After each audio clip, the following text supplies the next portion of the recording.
When my son became an artist, by becoming his muse, I learned what my stepson really felt.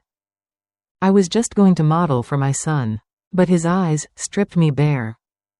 Not with his hands, but with his understanding. If it were you, would you turn away? Or would you let yourself be seen to the end? I never thought I'd say this out loud, let alone share it with strangers. But here I am, and I think the silence is eating me alive more than the truth ever could. I used to believe that certain lines in life were unshakable, roles that came with rules, boundaries, titles like mother or stepson that should never blur. But real life? It's not always that clean. It started with a look, a stillness, a pause in time that should have passed unnoticed but didn't. And suddenly, I was seen, not in the way people pass each other at the grocery store or smile politely over dinner. Seen like someone was looking through me. Like someone was trying to paint the part of me I'd buried years ago. I know how it sounds. I know what you're probably thinking already. But stay, please. Because I swear to you, I didn't go looking for this. I didn't ask to be looked at like that. I was a wife, a caregiver, a woman who'd folded herself small enough to keep the peace. Until Caleb came home, until the studio in the attic turned into something else, something dangerous, something intimate. This is not a story about lust. It's a story about silence, and what happens when someone finally breaks it, just by seeing you. So if you're still here, thank you. I'm ready to tell you everything, even the parts that make me want to disappear. They say marriage is a partnership. But sometimes it feels more like a quiet contract. I keep the house clean. I make the meals. I smile when I'm supposed to. And in return, I get silence. Marco, my husband, isn't cruel. He isn't mean. He's just not present. He works late, always has a call, a flight, a deadline. When he does come home, he kisses my cheek like he's clocking in and out of a shift. Then he disappears into his office. He asks about my day, but it's muscle memory, like sneezing and saying bless you. Nothing lands. I used to try. I left notes in his jacket. Made his favorite dinners, bought new lingerie that stayed folded in the drawer. Eventually, I stopped. You can't keep giving to someone who doesn't notice you've gone quiet. The house is beautiful on the outside. Inside, it echoes. There are nights I lie in bed staring at the ceiling fan, just listening to the blades spin. That hum? It's louder than Marco has been in months. I didn't mean to fade. But when you're unseen long enough, you become part of the furniture. Functional, silent, ignored. I wasn't looking for anything. Not attention, not danger. I just wanted to remember what it felt like to be real. Caleb moved back in just after graduation. 23, tall, quiet, and carrying something behind his eyes that made you pause. He'd always been respectful, polite, even, but distant, the kind of kid who grew up fast without saying much about it. He was Marco's son from his first marriage. I'd only met him a handful of times over the years, holidays, birthdays, brief visits. But when he showed up at our door with a duffel bag and tired eyes, Marco barely looked up from his laptop. Just let him crash upstairs. He'll figure things out, he said. And so Caleb took over the attic studio, once used for storage. Now filled with canvases and brushes, open windows and soft light. It became his space, his sanctuary. And I kept my distance. I didn't ask questions, didn't pry. I made sure there was food in the fridge, that towels were clean, that someone, at least, noticed he was home. He didn't speak much at first, but I saw the way he looked at the world, slow, deliberate, as if everything had a hidden meaning. Sometimes, I'd catch him watching me, not in an inappropriate way. Not then. More like he was studying something fragile, something fading. He started painting again almost immediately. Long nights. The scent of oil and turpentine drifting through the vents. I didn't know what he was working on. I didn't ask. Not yet. But I'd soon realize. He was painting me long before I ever posed for him. Blank, underscore, blank. It happened by accident. Marco had left for another 3-day trip. Some conference in Chicago I wasn't invited to. I was tidying up upstairs, changing sheets, folding laundry. Just slightly. I wasn't trying to. But something pulled me, a whisper of. Inside, the light was golden.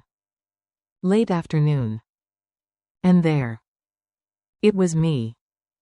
Not exactly me in that moment, but younger. The way I looked in a photo I'd posted years ago, back when I still smiled without trying. He had found it, printed it, painted it. But it wasn't just a copy. There was something in the way he'd rendered my face, my eyes. Especially. They weren't sad. They were strong, curious. Alive. I stared at it, my hand gripping the doorframe. My heart raced, but not with fear. With something else. A strange ache. Like I was seeing myself for the first time in years, but through his eyes. I backed away slowly, careful not to make a sound. That image followed me down the stairs, into the kitchen, through the rest of my day. It embedded itself somewhere deep. I didn't say a word to Caleb. But something had shifted. From that moment on, I felt his presence more intensely. Every movement, every pause. And when we crossed paths, hallway, kitchen, even silence, it felt like a line had been drawn. Not crossed. Not yet. But there. Waiting. 2 nights later, he knocked on the kitchen door. It was late. I was rinsing out a teacup, the house humming with that deep, lonely silence I'd grown too used to. I turned, startled. He didn't step inside, just lingered in the doorway, eyes soft, voice low. "Emma," he said, "can I ask you something?" I nodded, towel in hand. "I have a submission due," he continued, "a portrait, something personal. I want it to mean something this time. I want it to be honest." He paused, breath caught in his throat. "I want to paint you." The words hit me like a current. "Me?" I laughed nervously, brushing my hair behind my ear. "That's flattering, but I haven't modeled for anything since college. And even then, only for fun." "You don't have to do anything," he said, "just sit, just be you." I should have said no. I should have made a joke, changed the subject, closed the door. Instead, I stood there frozen, because part of me had already said yes. Not out loud, not yet. But somewhere inside, something stirred. "I don't have to look at you," he added quickly, "if that makes it easier." That somehow made it worse. I whispered, "Okay." His shoulders dropped, like he'd been holding his breath. "I have the setup ready. Just say when." I didn't say when. But the next night, after Marco texted that his flight had been delayed, I went upstairs. The attic was dim, warm. There was a chair by the window, a glass of wine on the side table, and soft music playing low. He didn't speak. Neither did I. But we both knew this wasn't just art anymore. I wore the black dress he left for me. Silk, bare shoulders, a neckline that felt braver than I was ready for. I stood in front of the mirror for a long time, unsure who I was dressing for, him, or myself. Maybe both. The attic was glowing with soft candlelight when I stepped in. Caleb stood by the easel, adjusting his brushes like it was just another night. But it wasn't. His eyes found me, then quickly dropped. "Perfect," he murmured. I sat in the chair he'd prepared, vintage, high-backed, like something from another century. He handed me a glass of wine. "To the truth," he said. I raised mine without answering. At first, he painted in silence. Focused, intent. His gaze lifted and fell, studying me, translating lines into light and shadow. But it was the pauses that changed everything. The way he'd lower his brush and just look. Not with lust. With reverence. Like he was trying to memorize something he was afraid to lose. During the second break, he approached, not close. Just enough. He reached out and gently tucked a strand of hair behind my ear. His fingers grazed my cheek. I didn't flinch. I should've. Instead, I closed my eyes. "Emma," he said softly, voice like breath, "you don't see what I see, do you?" My heart pounded. "What do you see?" "You," he whispered, "the real you, the woman I've been painting long before tonight." The silence between us thickened. I stood, slowly. The hem of my dress brushed my ankles. He didn't move. But I did. I stepped forward. He reached for my hand, held it like something sacred. And then, without a word, I let the straps of my dress slip off my shoulders. Not in shame. Not in seduction. But in something else entirely. Surrender. That night didn't feel like a mistake. It felt like waking up. I woke up before the sun. The attic was quiet, dim, the candles had burned low, puddles of wax hardening on the windowsill. My dress lay draped over the arm of the chair. His shirt was beside it. The room smelled like paint, skin, and something I couldn't name. Caleb was still asleep, on the couch, one arm slung across his chest, the other hanging loosely to the side. There was a softness to his face in sleep, youthful, vulnerable. Too vulnerable. I sat up slowly, careful not to wake him. My body ached in ways that weren't entirely physical. My feet found the floor, cold against skin that had forgotten how to be alone. I dressed in silence, not rushed, just mechanical, like slipping back into an old version of myself I didn't quite fit into anymore. As I reached the door, I paused. I didn't look back. Downstairs, everything was as it had been the night before. The hallway, the kitchen, the stillness. But nothing felt the same. I poured a cup of coffee and stared out the window as the sky began to lighten. It was beautiful. And I hated that I noticed. Marco called at 7:12 a.m. He was boarding. His voice was upbeat, distracted, full of travel plans and client names I didn't recognize. I answered with quiet agreement, nodding even though he couldn't see. When he asked if I'd slept well, I almost laughed. "Fine," I said. I didn't speak to Caleb that day. We passed each other once, me in the hallway, him coming down for tea. No words. But I felt it. The pull. The guilt. The ache of something already too deep to undo. I told myself it was a moment. Just one moment.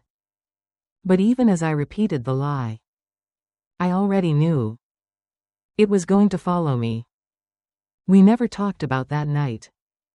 Not once, not in words, not in glances. But it lived between us like static, low, constant, impossible to tune out. When Marco returned, everything resumed its usual rhythm. He dropped his suitcase, kissed my cheek, and complained about airport coffee. I smiled, nodded, made him a fresh cup. My hands didn't shake, but inside, everything was humming. Caleb came down 10 minutes later. Hair damp, eyes calm, too calm. He said, "Hey, Dad," and sat at the table like any other morning. I watched them speak. Watched Caleb answer questions about job prospects, commissions, internships. He lied easily. Or maybe he didn't lie at all. Maybe the lie was just pretending nothing had changed. We kept it professional, Caleb and I. Cordial, civil. But I couldn't unfeel what I'd felt. Couldn't unknow what it meant to be seen like that. I'd fold laundry in the living room while he painted upstairs. Sometimes I'd pause, staring at the ceiling, wondering if he was thinking about me. Wondering if he regretted it. I didn't. And that terrified me. At night, I lay beside Marco, wrapped in routine. His breathing slow, even, his hand on my hip like a habit, not a gesture. I stared at the ceiling fan, listening to it spin. Wondering if Caleb was awake too. If he could still feel me the way I still felt him. We became actors in our own house. Lines memorized, blocking rehearsed. But behind the performance, something raw remained. I wasn't trying to rewrite my life. I just couldn't pretend it hadn't happened. Not when the only time I felt real was the night we both stopped pretending. I'm not telling you this because I want sympathy or forgiveness. I know what I did. I know what it looks like. But I also know what it felt like. For once, I wasn't invisible. I wasn't someone's placeholder, someone's quiet default. I was real, tangible, seen. There's a strange ache that comes from being forgotten, slowly, gently, by someone who used to look at you like you were everything. It doesn't happen all at once. It's death by 1,000 dismissals. Not now. Later. Can we talk about this another time? And then one day, you stop asking. You stop reaching. You just fade. That's where I was. And tell Caleb. I don't know what it was for him, curiosity, desire, projection. Maybe it was just timing. But I know what it was for me. It was breath. It was color. It was being pulled from the gray and into something that reminded me I'm still here. I'm not proud of it. But I'm not ashamed, either. Because for one night, I remembered what it felt like to matter. Not as a wife, not as a stepmother. But as a woman. A person with a name and a body and a pulse. I haven't told anyone. Not Caleb, not Marco, not even myself, not really. But telling you, here, now, feels like the first honest thing I've done since that night. You don't have to understand it. You're allowed to judge me. But if you've ever been forgotten in your own home, you might not. This isn't about what's right. It's about what's real. And I needed someone to hear it. Even if it's just you. Blank, underscore, blank. Some things break quietly. Like silence. Like skin remembering it's warm. Since that night, we've returned to normal. Dinner at 7, small talk about nothing. Marco sleeps beside me, his hand rests where it always does. But my mind isn't where it used to be. I still see Caleb's eyes when I close mine. Still feel the way he looked at me. Like I was a canvas only he could read. We never spoke of it. And maybe we won't. But I know he remembers. The same way I do. The painting is gone now. Locked away, maybe destroyed. But I still feel it in me. The version of myself he captured. Not young, not flawless, but seen. I carry that with me. Not to romanticize it. Not to excuse it. But because it reminded me I still exist. So now I'll leave the truth with you. No justifications. No pleas. Just a question.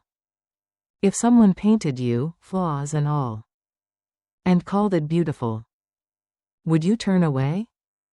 If the world forgot your name, and one person whispered it like it mattered, would you silence them? Or would you finally listen? Maybe what I did was wrong. Maybe it was selfish. Maybe it was the most honest thing I've ever done. I'm not asking for your approval. Only your understanding. Because when you've been invisible for long enough, being seen feels like a sin worth committing.